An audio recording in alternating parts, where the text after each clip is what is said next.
In America right now, checking out at your local electronics store can feel like a sting.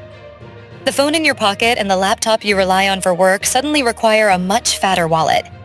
We are all seeing the sticker shock firsthand. So it forces the million-dollar question.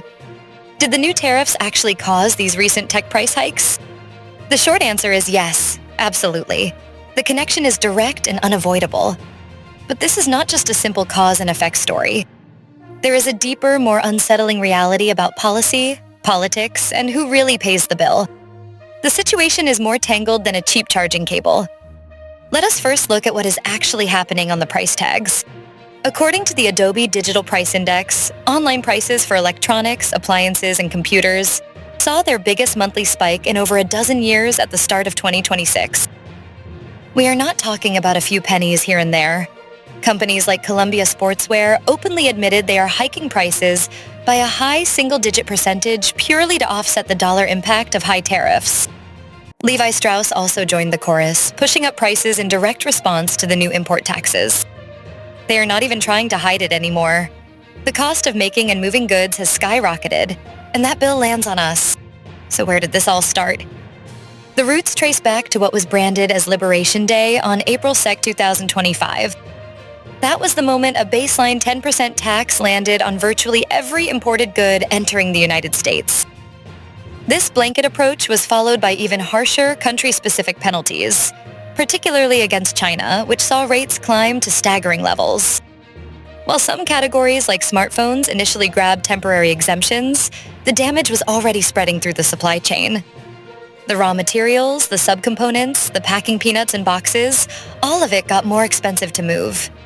Even if a final device avoids a direct tax, the cost to build it went up long before it reached the store shelf. The analysis of the situation reveals a particularly nasty twist in the tech world: the chip factor.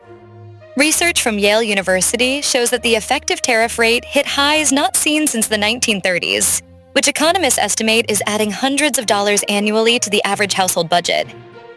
But here is where it really hurts for anyone buying a laptop or a server.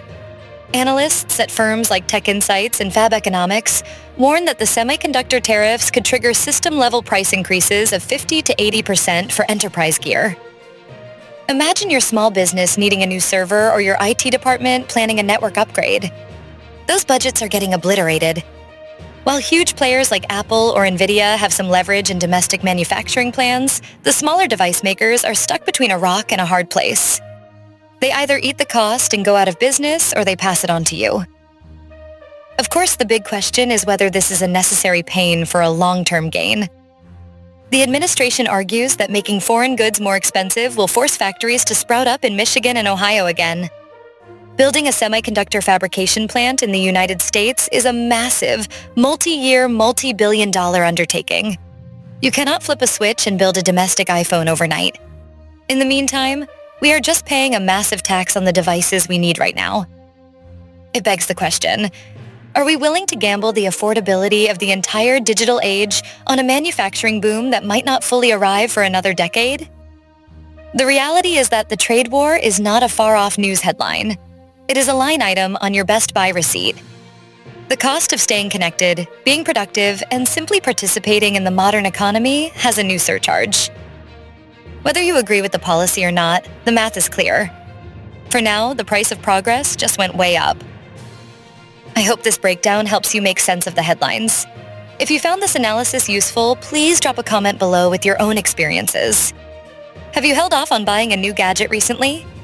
Your story might just help someone else navigate these expensive times.